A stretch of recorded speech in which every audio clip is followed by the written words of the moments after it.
Welcome to the Low Carb Athlete Podcast, where we focus on discussing topics to help you burn fat, optimize health, and improve performance in life and sports. Transform the whole you from the inside out with the holistic method. Let's dive in. Here's your host, Debbie Potts. Hey, it's Debbie, and I just want to take a moment to introduce our guest today. On the show today is Anttoni Aniebonam. He is the co-founder and CEO of a new CGM company out there you might be hearing about called VERI, V-E-R-I, about how personalized feedback can unlock the metabolic health. As a new continuous glucose monitor company, the technology just keeps improving. And Anttoni's going to talk today about how their program is different than others and how we can use that CGM to improve our metabolic health, looking at individual lifestyles and how glucose impacts our overall health.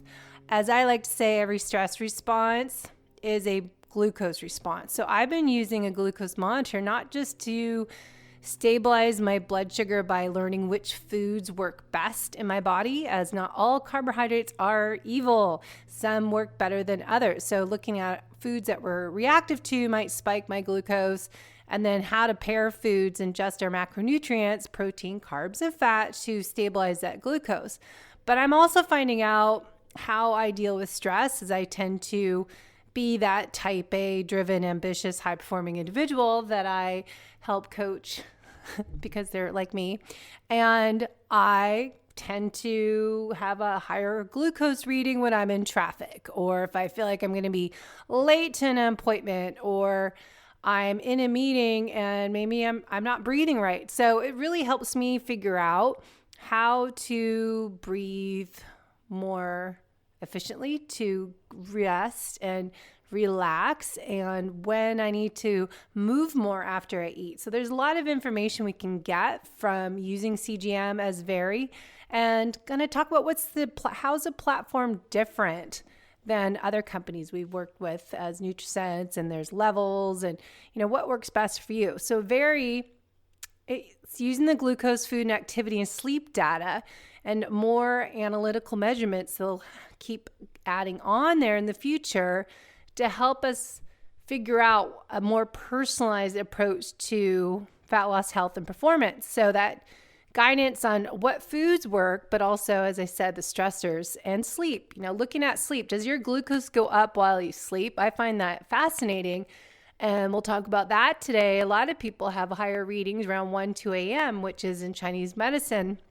We'll talk about is liver time. So it's really fun for me to correlate all this data together when I'm coaching clients, looking at their lab test, their functional lab test as a GI map or Genova Diagnostics GI stool test, and looking at those internal sources of hidden stress. Those hidden stressors impact your hormones, your immune system, your detoxification system, digestion system, energy, and neurotransmitter production. So really using the CGM along with other trackers as Oura Ring or your Whoop Band, really putting all this info together. Super fun as a health coach. So if you want to learn more, we'll have more info in the show notes.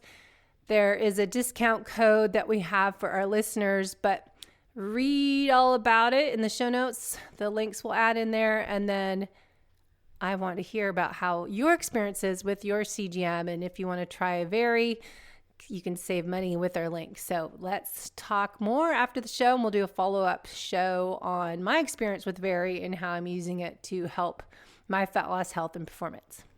Hey everyone, it's Debbie, and I'm doing a new podcast to bring you information on how you can improve your ability as an athlete, an aging athlete, as I am, how you can improve your performance, and really look at, I have just said chia seeds and they're all over me, how you can improve your ability to burn fat and performance and longevity. Testing and not guessing is what I like to talk about. As a nutritional therapy practitioner, FDN practitioner, and a personal trainer and health coach, metabolic efficiency coach for, 25 plus years I've been doing this somehow. I'm 50 now, 50. I got to get comfortable saying that. And the goal of this podcast, this new season, 2022, is to talk about different strategies that you can implement, experiment, and figure out what works for you, as we're all totally unique individuals, to figure out what foods to eat, how to fast, when not to fast, how to time your carbohydrate intake, and figure out how to train right as we age. We shouldn't do so much chronic cardio. We might feel better doing less cardio, more intervals, more strength training, and more. So let's dive into this podcast with one of the co-founders of VERI, a new continuous glucose monitor testing app. And we've talked to NutriSense, and we actually have another podcast with them soon. And I really want to kind of find out what's the difference of these different apps, how we can really use that data to figure out what foods are good for me and what foods work best for my recovery from workouts, and maybe tie it all together with a Whoop or Oura ring to figure out, all right, how's my fueling, training, and performing? Work on being more intuitive, getting that data to figure out, all right, N=1 experiment, let's track, test, and see what we need to adjust, keep doing, or course correct. So let me bring on Anttoni. See you in a bit. All right, guys, I have Anttoni here, one of the co-founders of the CGM company VERI, and we're going to dive deep into the science behind it, the why, how to use it, and all the benefits we can get as an athlete, especially talking about an endurance athlete and the low carb athlete, because less is more sometimes. Figure out what to eat, not so low carbs, not all carbs are evil. What foods could be healthy foods that could be reactive to you? So testing and not guessing, as a health detective that I am nowadays, is kind of what I love to share these stories with you and products. So thanks for coming on the show and diving deep into the science behind all this CGM, continuous glucose monitors. Thank you, Debbie. I'm glad to be here. I'm happy that we got the time to do this. Yeah. So talk about what is, the short name is VERI, but why did you guys all come up with another CGM company? There's other competitors out there. So it's a growing field, but what is the purpose of your company and what sets you apart from other platforms? Yeah, we started working on VERI back in 2019. So it's quite a long time ago already.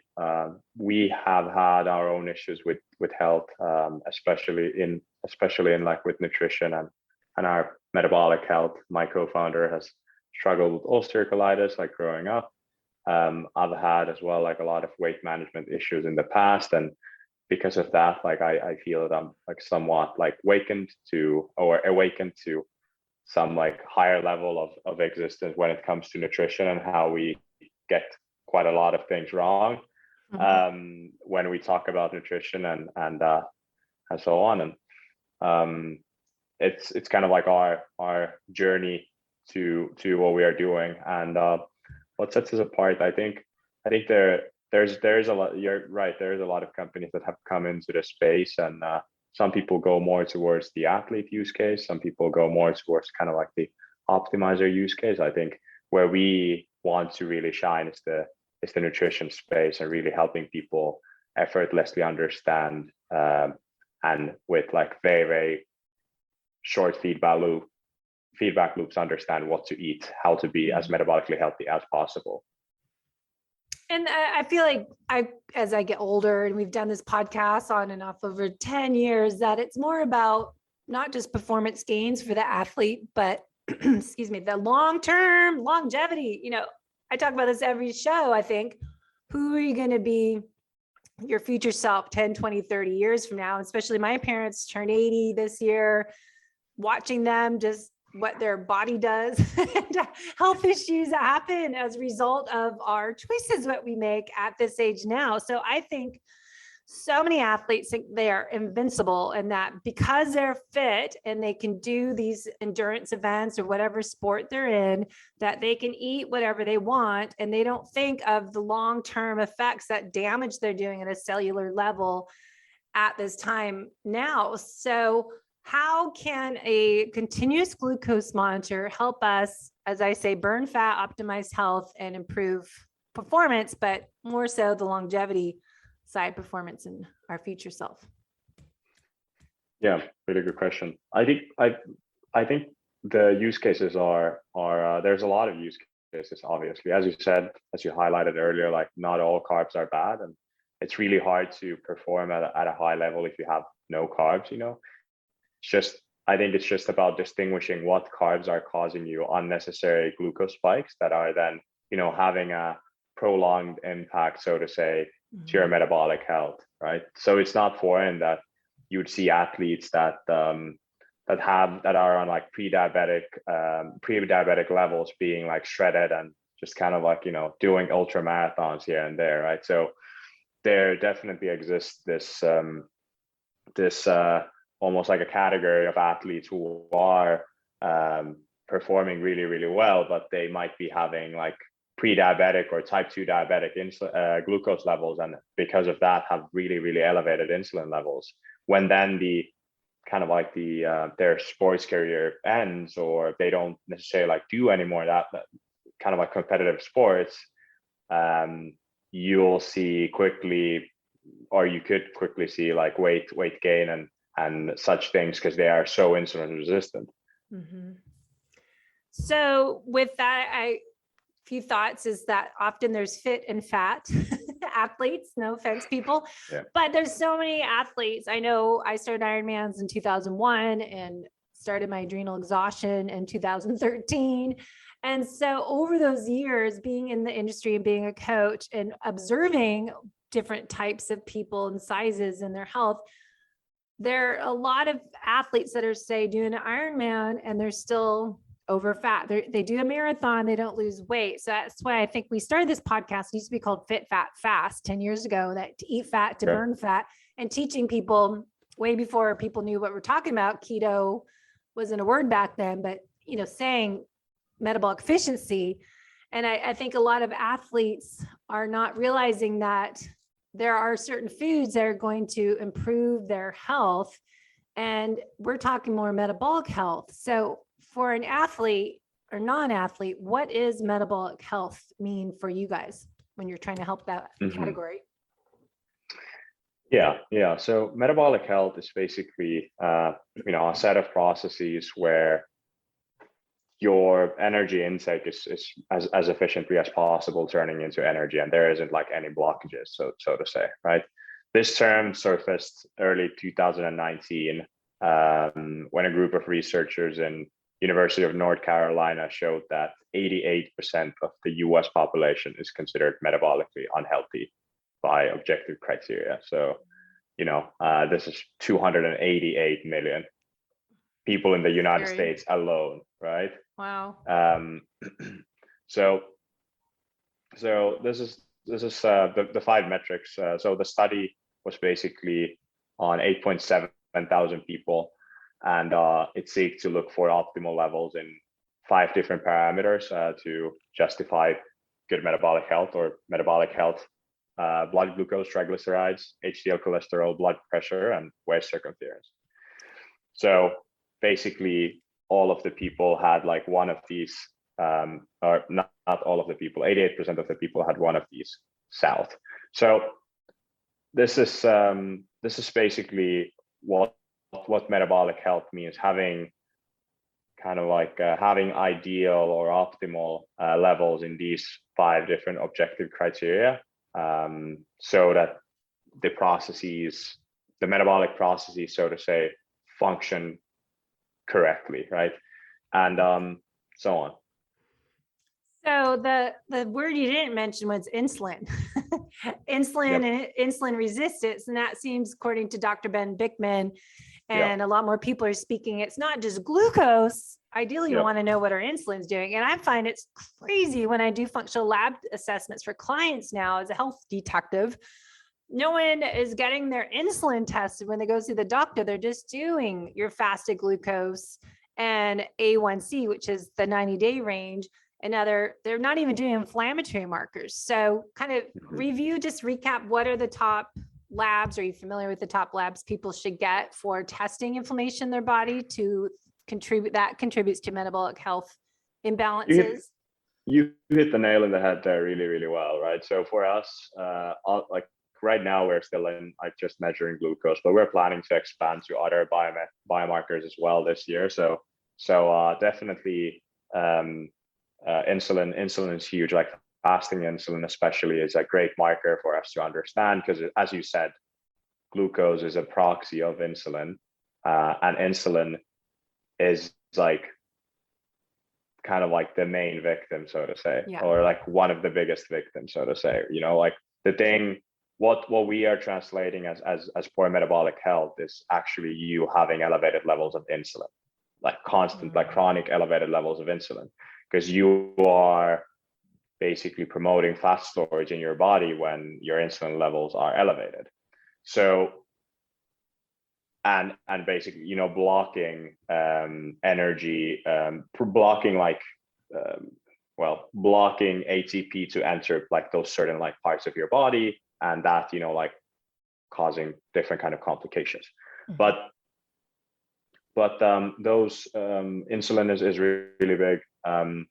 Inflammation markers, so like C-reactive protein, really big as well. And such metrics are triglycerides as well. You know, HDL, ADL, but especially like the small particle LDL, pretty big as well. So these are some of the metrics that we're really interested as well in showing and giving people more visibility into. Yeah. So I think it's good to get that information, but then, you know, it says at this time we can't test insulin, but it sounds like I've heard that's going to come in the future when people can figure that out. So we can self-test their glucose. So instead of pricking our finger multiple times a day, we can do a continuous glucose monitor, and they're usually good around 14 days. And talk about the benefits of knowing what your glucose is over 24 hours versus just a snapshot of like glucose testing kit.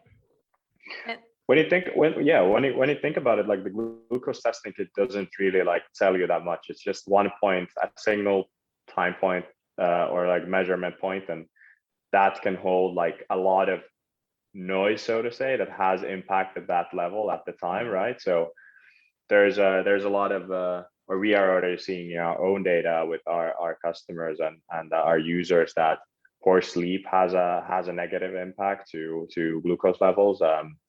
If you just had an exercise, that has usually a positive effect.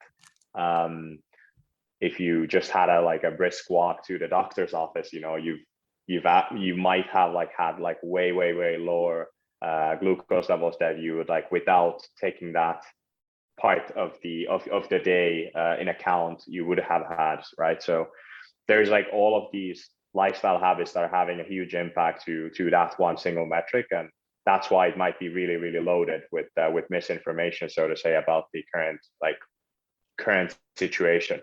So a continuous glucose monitor measures your glucose every 5 minutes. Every 5 minutes you get a measurement basically of your glucose, and with products like VERI, with products like what we've created, we are able to as well like bring in all of these other like lifestyle habits, so to say, into the mix of we can see if you've had an exercise, we can see how much you've slept the previous night, and connect all of these like lifestyle driven data points in as well, and give you a better understanding of how are your current lifestyle habits having an impact to your metabolic health, and more specifically your glucose levels.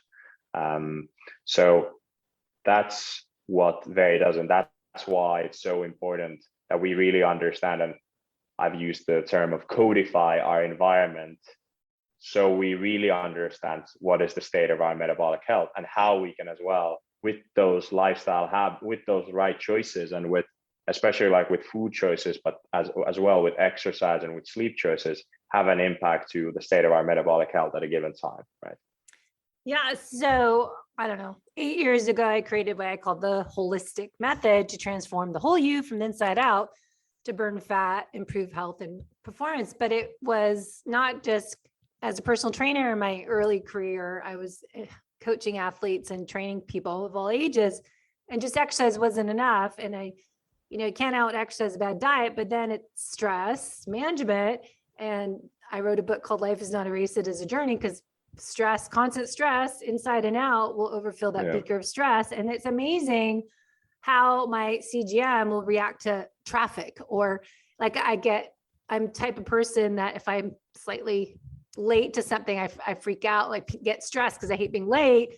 And those type of personality habits, that if you're not just organized or something, how you get anxious and how that will show in your glucose. I've learned in nutritional therapy practitioner program I took, every stress response is a blood sugar response. So it's not just what you eat. Also, I'll throw in there that even keto type of labeled foods, low carb foods, will still spike my glucose up, certain foods, even if they're healthy. And this is why I'm a big advocate for all my clients. Get a CGM for 90 days at least, and let's learn about how food responds to your body. So with that, talk about how we can test our glucose to help us figure out what to eat. Because I always talk about what to eat, how to eat, when, and why. Love that. And all that I love that stuff. Because it's not just what you eat, but if you can't even digest it, it's an issue. And if you're eating when you're stressed and all that. So how can we use this to figure out what to eat and when? Yeah. So what we've, the answer is with VERI, right? But maybe I'll talk a bit about the product. So you'll catch the drift. But so glucose itself is an interesting metric, right? Like it's a very interesting metric, but just seeing your glucose, it's very hard to kind of like connect the dots between, what did I eat? What kind of like, what did I eat? Was it a restaurant or did I cook something myself? What ingredients it had, like what composition of macros and micros and whatnot, right?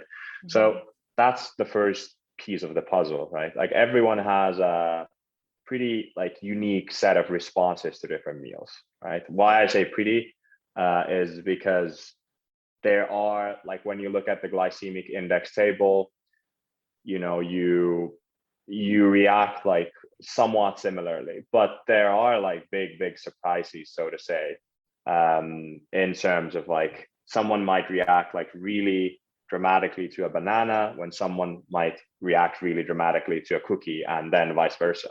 And even to the extent that one of the kind of like the hallmark studies of the space done in King's College in the UK looked at identical twins, and that identical twins had exact opposite reactions to this banana cookie experiment. And the main reason for that is basically because their microbiome is very different.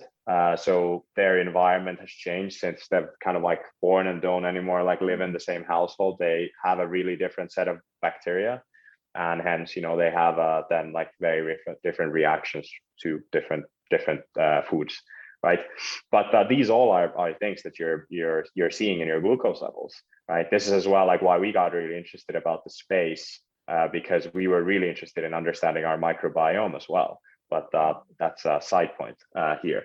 But really understanding what we eat happens like on the VERI app. So you basically take an image of your food and you really quickly type in like what you're having. It automatically populates you the tags of what's on your plate. And then you just wait.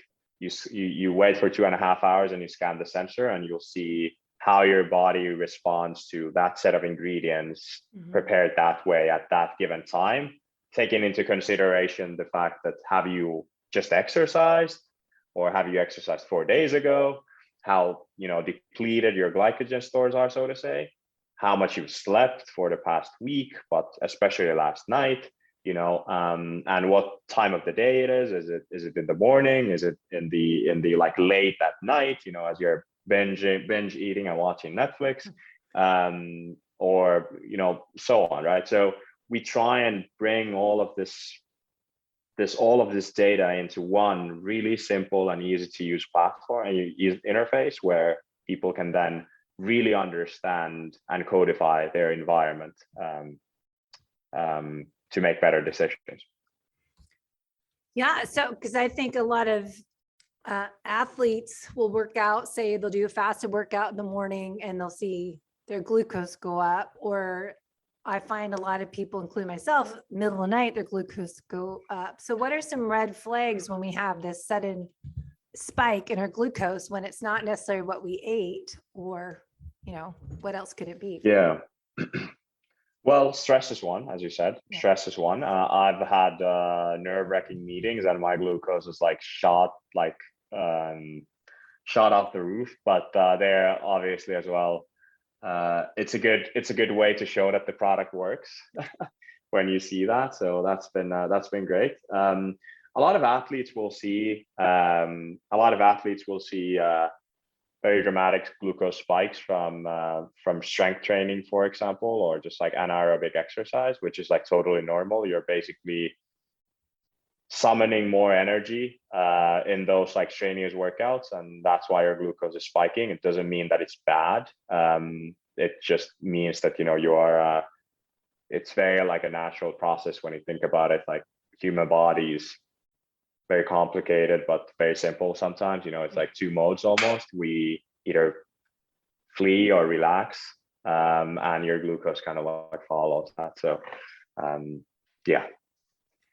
So I found one thing I found interesting applying nutritional therapy and other things I've learned over the years as a practitioner is that when it spikes around 1 to 2 a.m. in Chinese medicine, that means liver time. So if you have, if you test like a GI map, it's kind of interesting. Like you're talking about your microbiome balance, imbalances, dysbiosis, but also looking at parasite pathogens, candida, different gut infections, having these, you know, bad guys living inside of you that can be more active. Some are active at nighttime. And so your liver's also working harder at detoxification happens. I would say the housekeeping service comes just while we're sleeping. And in Chinese medicine, that 1 to 2, if you look at the clockwork of what the organs do in Chinese medicine, it's really interesting. And then correlating that with a spike that's consistent in the middle of the night, and how that could be my theory of my liver's working and doing its job, trying to get rid of some bad guys and working on the wash and rinse and elimination process. Haven't looked into that much. No, that's super interesting. Yeah. Look at the Chinese medicine clock. I think it's organ clock or something like that, what it's called, but it's pretty cool. Okay. So glucose, fasted morning workouts. Now, when we're doing a higher intensity workout, it'd be interesting how we can use this data to figure out carb or food timing, if we can eat best to eat before or after, and how we want to have that glucose. It might go up, as you said, doing a higher intensity exercise, that we want it to see come back down. If it's more red flag if it stays up for a long period of time, right? So if we can do, I wonder if there's any way kind of use this data to figure out our timing, eating and exercise and carb timing. Have you ever experimented with that? Or should we start a new study? Yeah, no, like, you know, in a lot of these things, the jury is still out. Like, we're like working on still in regards in a lot of these things, and trying to find these different connections between glucose and training especially, but, you know, everything overall. So everything is very early stage. I think what a lot of people have been able to show and prove is that, like, there's like inner variability. There are like certain set of genetic and epigenetic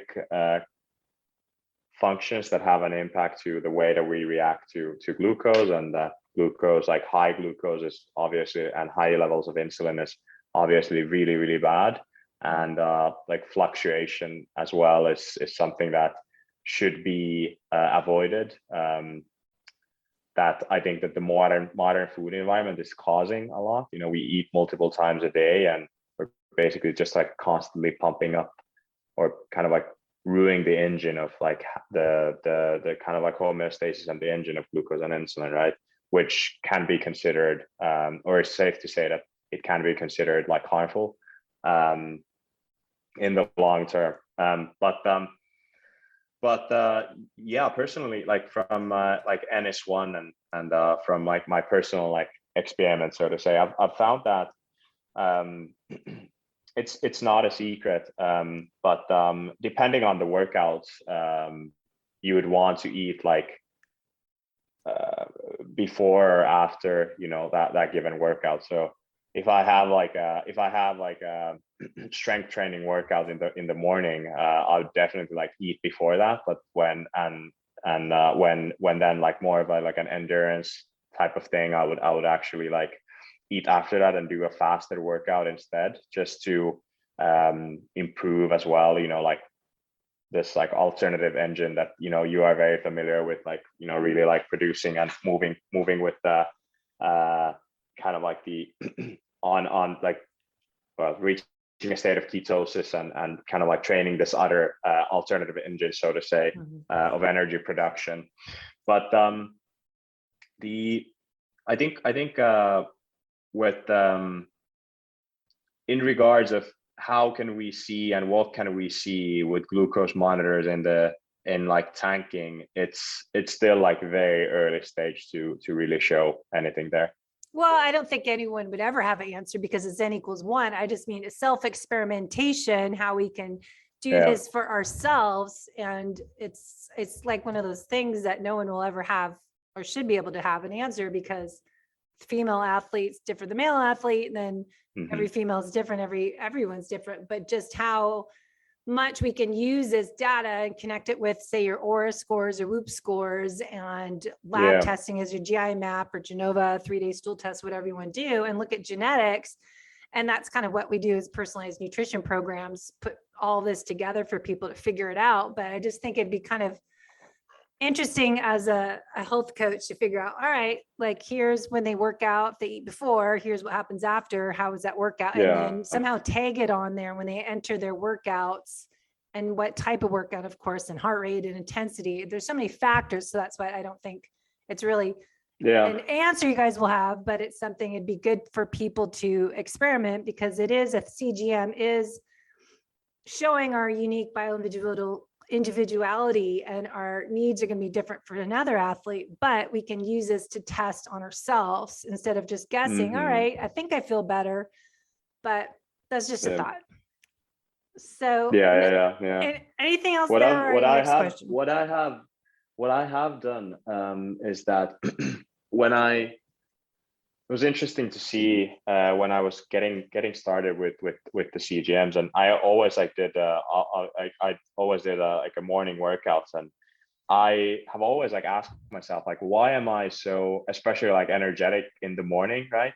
And it was interesting to see in my glucose levels in the morning, because I would have like a cortisol, like an adrenaline spike, which, you know, is like a normal process of how we wake up, and you really see that in your glucose levels. So your glucose levels go up. So I would almost like use, you know, that that produced energy, so to say, that was like distributed now to me. I would use that to kind of like power my workouts in the morning. So even though I hadn't eaten anything, I always felt, you know, amazing in the morning working out, even doing like strenuous workouts, when a lot of my friends, you know, and a lot of like my training buddies could never have done it. You know, they were like, I definitely have to eat when I wake up. And this is probably like individual and personal, and might be as well like mental. It doesn't necessarily mean that you have more energy like distributed, but, you know, you just kind of like believe that you do, and that makes you do incredible things. So that's just my like NS1 thing that, you know, helped me as well a lot in working out in the morning, so to say. Well, I think I've really found a difference when I'm doing a long run. Say Sundays is my typical long run day, Saturday is a long bike day, and I can tolerate more carbohydrates post workout and not see any spike in my glucose compared to having it just in normal non-athletic time period. I'll see a spike in a lot of foods, but if I put some more carby thing after workout when I'm hungry and have some protein, it doesn't spike. It's crazy. So I think that's kind of what works with my body. I found like, all right, I can time when I'm going to go on my little more carbs. and kind of go back with what we're talking about when you're eating, is that intermittent fasting and that time restricted feeding window. If we kind of have that maybe a larger window for female athletes and athletes that are, maybe doing more strength training and harder workouts. So when they're eating, they're able to figure out what macronutrient ratios of foods to eat to keep it balanced. But question is, what is ideal? Do we want to have spikes and have kind of resiliency, or is it better just have it steady, keep between 70 and 90, don't go over 100? What do you think is healthy for improving our metabolic health? Yeah. This is a really good question, and like the more stable, the better, right? Like that's something that can be said. In terms of like the ranges, right? So what we suggest for like in terms of like normal ranges is anywhere from like 70 to 140. That would be considered normal. Outside of that, then it's it's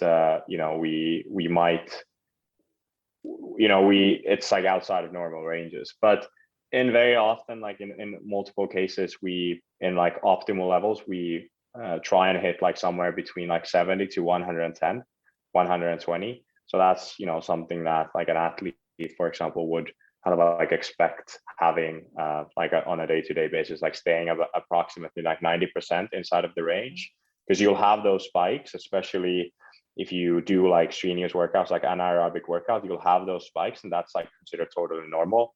And some meals will spike, and that's like normal. It's not you'll make mistakes. Let's put it this way.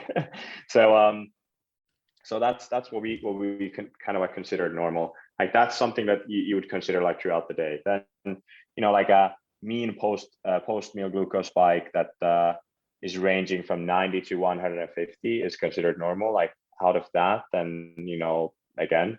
But like optimally, you would aim for somewhere around like 120 to 130, around like that area, and so on. So these are the things that I can kind of like say that are considered normal versus optimal. For your and users. What we've seen as well. Yeah, for our users, this is something that we've seen, and like in multiple studies as well. Like these are numbers that are kind of like average. The normal ranges are from multiple studies showing that, hey, this seems to be the kind of like the point where you're considered like pre-diabetic or diabetic, and the optimal ranges are then numbers that we've kind of like seen in like non-diabetic use cases, and are kind of like advocating to our users of where to be in. Yeah, I think it's important for people to figure out what is their average, and I find for male and female, but especially females, to do a 30-day, so they're cycling females have a menstrual cycle, that they need to see the hormone fluctuations. Because if you look at, we're not about just staying in keto, we're fluctuations. You want to be metabolically flexible and going lower carbs, say 5 days a week, and then one day just do whatever, and then one day do a higher carb day, or kind of alternate, like you're doing a dinner OMAD kind of meal to meal thing on your rest day, and then maybe you're doing more intermittent fasting weekdays, and one day just don't even worry about it. So you want to be in and out of a higher carb and then lower carb. But the challenge is, I find a lot of people, that's why I'm kind of talking about this in the podcast, they're telling other podcasts and experts, of course, their metabolic health guidelines for getting people healthy. For the non-athletes, about 50 grams of carbs a day. Even Dr. Westman has everyone do 20 grams. But those are people that are metabolically unhealthy and obese, and they have those comorbidities that they're struggling. Not the guidelines that we should be listening to as athlete. As Ben Greenfield says, some people can do 100 to 200 grams a day and still be low carb for an athlete. So tying that in with you guys, the CGM monitor will be able to tell people, as I just interviewed Rob Wolf about carb tolerance as well, to testing how many carbs can I take and which carbohydrate foods don't spike the glucose. So really dialing in what foods you react to in a negative way and what foods really are beneficial to avoid those spikes up high and low. Like you're saying, you don't want to have a lot of spikes. Yeah, that's the thing. It's not all carbs are bad, and like for athletes, and especially for athletes to really like be able to have and enjoy those workouts, you'll need to have carbs. And when you listen to the kind of like the regular, or kind of like the keto, more kind of like general advice, like keto podcast, you'll find like very, very low number of carbohydrates, but you'll kind of like need to adjust that to your own expenditure, so to say. So definitely here as well. I think CGMs are such a genius way of really understanding that what carbs can you have and eat without having metabolically unhealthy responses to those forms of carbohydrates. Yeah, and some people may need to go super low carb and just do like broccoli and cauliflower type of cruciferous vegetables, and then have lots more protein and healthy fats. But that's why I love, what I do. When I work on nutrition protocols for people, is look at their ancestry background, look at their genetics. Like, I'm highly carb sensitive on my genetic report, and my microbiome has been a mess in the past, even though I do all the right things. But that's what I, try to strive to, or tell people to strive to be healthy from the inside out, and doing a CGM test to figure out what foods are going to work for me. Because like Rob Wolf even says, it might be, I forget what his things, like black beans or lentils or something, or versus rice. His wife could do something and it didn't do anything. And that food that did nothing to her glucose would totally spike his glucose. So I think it's not thinking that everyone's the same, that everyone is unique. And this really shows that when you test foods in your own body, you can figure out what foods work best, right? Yeah. And it might change, but it's leaky gut and what food's been tagged as enemies in your body, I think would be impacted in raising your glucose, because those are a threat. And so they're going to be an additional source of stress that will spike your glucose. Like even stevia, some reason, was spiking my glucose up, even though it isn't anything, but it is a sugar, raises my glucose up for me. But most people probably don't have that. But so anyways, I'm babbling, but I just think there's so much information you can get from this. Yeah, absolutely. That's really interesting about stevia. Have you looked into it of what might be the cause? Well, I did a Vibrant Wellness Food Zoomer panel, which we did a podcast on my results. And when you have food sensitivity tests, as you probably know, when you have, it just shows that you have a leaky gut, and those foods are what escaped out of the protective castle and it escaped into your bloodstream, into the body. So they're tagged as enemies, as I said. So stevia wasn't on my test, but I assume one of those foods, if it was tested on the food sensitivity test, would show that stevia was on it. But I just assume it would be. So I take it out for 90 days and reintroduce it. And that's what a CGM was great for. Instead of spending another $400 on a food test, I can do a CGM test and then track it. And then like your program, you can tag and mark what you had or make notes of things too. I think it's important to add in things going on your body. Yeah, definitely. There's interesting, like, I've personally had, and I've seen a lot of people have sometimes having a response to kind of like artificial sweeteners and sweeteners, and sometimes they don't. And it actually might be something about the brain. You're kind of like sweet. So you're still, your body is kind of like producing the same responses and reacting the same way. So you're actually like then, producing glucose and insulin and the regular process, but it's still there. Jury is out again here, but there's some showing of this, and yes. So the other thing is for women, going back to, wrote a note of this, for women to use a CGM and track their menstrual cycle on there somehow. So they know, because if you listen to keto and carbs for women, they have two phases in their cycle. One to do lower carb, more ketosis, and fast more the first half of their cycle. Second half, when they ovulate, changes that they can have a little more carbs for those 2 days. And then the last week before their cycle, they can have more carbs. So it'd be kind of another experiment for women to do that are listening. Time your use your glucose monitor so you can see, okay, how do these carbs affect my glucose levels? Does it stay level? Is my body like that? Instead of trying to do, because I'm finding, again, I'm going off on this conversation of CGM, I guess, today, but the fasting for athletes, there's so much extreme fasting for athletes. I think they're doing too much and they're doing too low of carbs, and just some people might be okay on just protein and fat and doing really minimal carbohydrates, and other athletes and female athletes will need some more. So I think using this information and using the VERI app and tracking everything would be the easiest way to really figure out what's working for me to be my best self. Yeah, definitely. No, interesting stuff as well in terms of like menstrual cycle and how your blood sugar as well like behaves during those times, because like you in different phases you'll have a lot more like cortisol production, and you'll be a lot more like reactive to certain foods, right?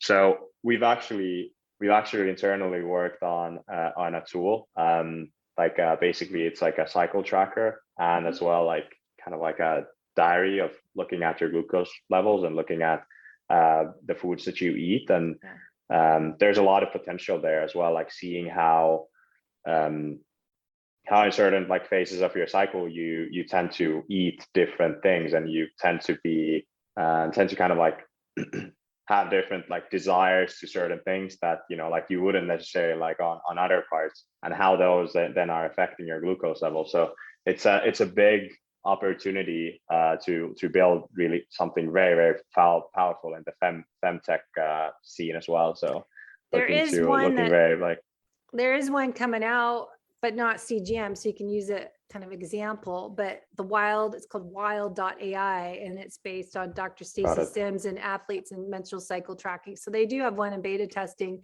I've heard about it. Putting that with CGM,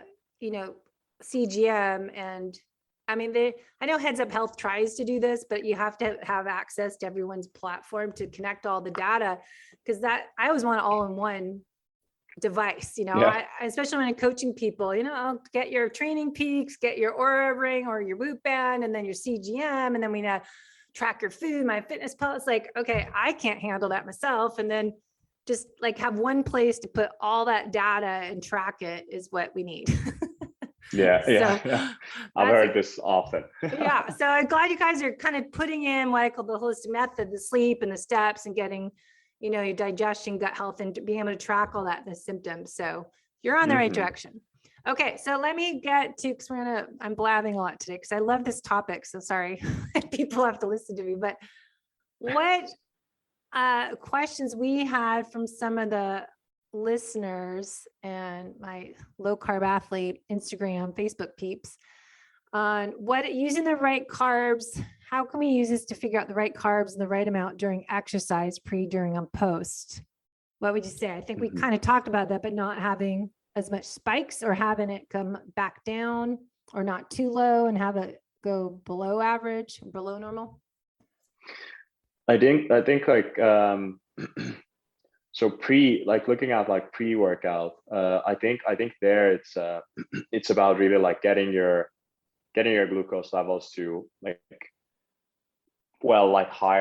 higher level, because you want to be like well tanked, so to say. So for example, when I was training for my first marathon, I was basically like tanking up to getting my glucose levels to around this is very like personal, right? But like for me, usually my average is somewhere around 75 to 85 or something like that. So I'd get them to 95, like almost like 100 range, like just a couple of days before the long run. And the run went well. So I would say that it had an impact. I feel that I didn't have to be like so dependent on any gels or like anything really after then, that kind of like towards like the last parts of the race. But prior to that, I think that I was like pretty energetic. So I think just kind of like pumping your glucose levels higher, like your average prior to the race, or prior to like any big event, and doing that with the right foods, doing that with the right foods that don't cause your glucose levels to spike like crazy, but just kind of like steadily go up, right? Like day in, day out. I just want to throw in there is that's where we talked about, testing those carbs that work best for you, like Rob Wolf's 7-day carb tolerance test with the CGM, because you don't want to try anything new race day. And so then what foods work best for your unique body, and test that out beforehand, not on race day. Then you know how to time it and being a fat burner, but then have that backup carb tank ready to go when you're going to race pace that you're going to be above the anaerobic threshold burning carbs. Okay, go ahead. Sorry. Exactly. No, really good additions, and exactly that. I think the same thing applies like during the race or a workout, right? Like you don't want to, especially like race day, you don't want to eat anything that is like foreign to you, right? So when you've just worked on understanding the foods that are best for you, like during races and during workouts, you can kind of like rinse and repeat those, right? And have your glucose levels like constantly be elevated and not, like avoiding bonking. Post exercise is hard. Post exercise is then just, kind of like about there. I don't really have anything to like anything to add.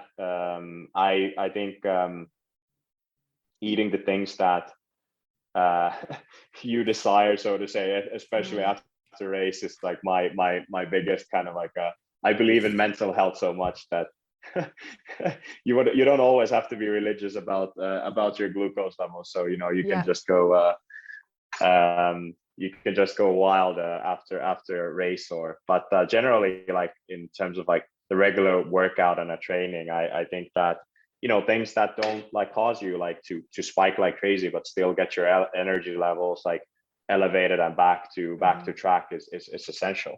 Mm-hmm. And this is all due like through testing, as you said, like through testing and understanding what meals don't cause you to spike and so on. And what is like really great about like this like strenuous workouts, you've depleted all of your glycogen stores. So whatever you really eat, it won't spike your glucose. It's going to be really hard to spike your glucose after a really strenuous workout. So you can really eat anything that you really desire, and it will just kind of like go to your muscles and store and in your liver, and your glucose will like hardly be affected. So indulge yourself after a big achievement. But don't eat crap, because you are what you eat. So it's not a whole fast, because that's why athletes are still fat, because you think that mentality. Yeah. So it's that fine balance, like eat what you want, but also make sure it's from real food, not a bunch of gluten and other foods are going to cause inflammation in your body when you want to have a more anti-inflammatory food. But that's where you would place more carbohydrates, because if you race and your heart rate is above your fat burning zone, then you will be able to tolerate more carbs and not spike the glucose, as I found even on a Sunday run, because my heart rate goes higher towards the end of a run. And so it's a good point. But all right, we've got a couple other questions here, last few minutes. So let's see, what sort of blood glucose levels are you looking for during training and racing? We haven't really tested that, but we would say, like, well, maybe we have to start our own study, because no one has this data. Yeah, this is a hard question. Like it's most likely, you would want to keep them quite above the kind of like 70 80 range, like milligrams per deciliter. You'd want to keep them like elevated during race time, but to be like more accurate than that, it's hard. You just want to avoid bonking, and in some use cases, you can use CGM to avoid bonking, but it's still a bit hard, so to say, because there's like a lag in blood sugar levels and blood sugar levels and glucose levels. Like from a CGM, there's like a slight lag. So you like everything that you see on the device, you'll see 15 minutes like after this has kind of like occurred. So you can do predictions on what's happening and the trend. And work against it, but it's hard to say kind of like an accurate number, so to say, where you should keep. But keeping like in that like range, so to say, of not kind of like entering like a hypoglycemic levels under 70. That's where you want to be. Yeah, I was just gonna look mine up. So I would say it depends what exercise you're doing, because if you're doing a fat burning type of workout, I won't see spikes on my glucose. That's true. So it's steady. So if I'm not using glucose because I'm a fat adapted athlete, so to speak, you are tapping into your fat stores and your glucose should stay steady. So that's why kind of people are that keto endurance. I hate all these words. That's why I'm doing air quotes. But I think it is, when you're metabolically efficient endurance athlete, you should be, if you're doing a lower maffetone type of heart rate, we call it 180 minus your age is your max aerobic function heart rate, unless you test it. And then you should be more adapt at burning fat for fuel. If you're doing more speed workout intervals that are more glycogen depleting, we might see different scenario. Or if you're doing like a HIIT training or CrossFit, Metcon type of workout, is going to be a different energy source. So that's where you see the differences. Yeah, exactly. You'll that's a really good point. Like in different like forms of work, like exercise, you'll see like totally different responses, right? As we've discussed, when you do like these heat workouts and anaerobic workouts, you'll see like your glucose levels actually like elevate, and that's not anything that you need to be worried about. When you really kind of like start seeing the potential in CGM usage, it happens like during like these like long endurance workouts, and you'll start seeing kind of like your glucose levels like just going down, and that's when you like really need to start acting. So the last question is, what are some red flags that we want to watch out for using the monitor, when you'll say, oh, okay, that's, red flag alarm, as a coach looking at it, or an athlete, when they're looking at their info, that might give you info like change what you ate, or change how your day was, or you're reactive to stress. Maybe you need to meditate more and do some nasal breathing. But what are some red flags that you've seen with your users the last couple of years of, when it goes really high and they need to, maybe it's common foods or stressors? Have you seen anything that makes it go, okay, we've got to take some attention on our health? Yeah. I actually, because all of the meals that are added, they have most of them have a tag, and we've collected like tens of thousands of tags, if not soon hundreds of thousands of tags from our users. And sushi is the worst performing tag that we have in our database. Like, that's what Angela said. The rice, is it sushi or which part of the sushi?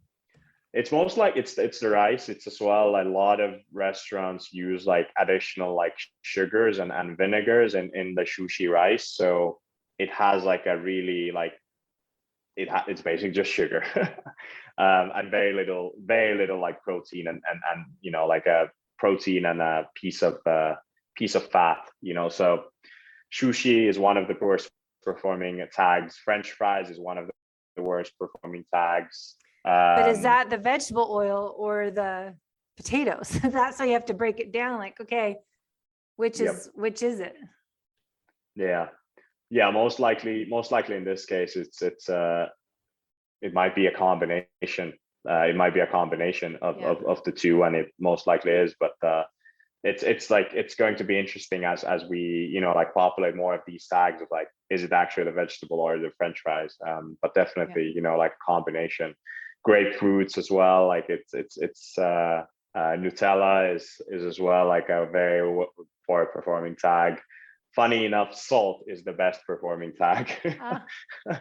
That's funny. And sunflower seeds, smoked salmon, boiled eggs, paprika, almond butter, red pepper are all really well performing tags, and Greek yogurt and so on. So these are some of the things that we are seeing. Obviously as well, like a lot of people have like see these like really like strong cortisol spikes, and how cortisol blood sugar levels. and such things as well. Interesting. So we're out of time, and I know we both have stuff after this. So I'm going to put all the links in the show notes. Anything you want to add? Why don't you just give people the website where they can go to learn more about how it works and how to get started? Yeah. The website is VERI.co, VERI with an I, .co, and we are live on like Android and iOS, and we will provide you a link to the show notes to give a small discount of the product, Debbie. So all of your all of the listeners and people in your community can test out the product for a small discount in the beginning, and so on. But definitely, like the CGMs have thought a lot to me personally. I've learned a ton of this, and I think that, as I said, like it's already like a significant metric, but it's just kind of a tip of the iceberg. And everyone should really have an understanding of how they're responding to different foods and what's the state of their metabolic health from the day that you're, born to the day that you, kind of like leave this place. And that's what I'm advocating to, and that's, what we're trying to work on at VERI to make this technology more accessible and really make very, very simple interface for more broader audience to understand this technology and understand, the kind of like everything, that we were able to like discuss in an hour, and we could have gone like for 4 more hours, talking about these things. We're trying to do all of that for people from all sorts, like walks of life, as easy as possible to access this. So it's a very important topic. Good. Well, thank you for what you guys are all doing, helping us all be healthy in this world. As we all know, we need more people to be metabolically healthy. And we will try this out, and maybe I can write out some of our studies that we talked about today in the show. Maybe I can put that into a blog and have people try it out, so we can collect some of our own data for the athlete and the single athlete. So thanks so much. I'll talk to you soon. Thank you a lot, Debbie. Thanks for listening to the Low Carb Athlete Podcast. If you have any questions, feedback, or topic suggestions, let us know on Facebook or at debbiepotts.net. You can help us to continue to grow by leaving a review on iTunes. Thanks again, and we'll see you next time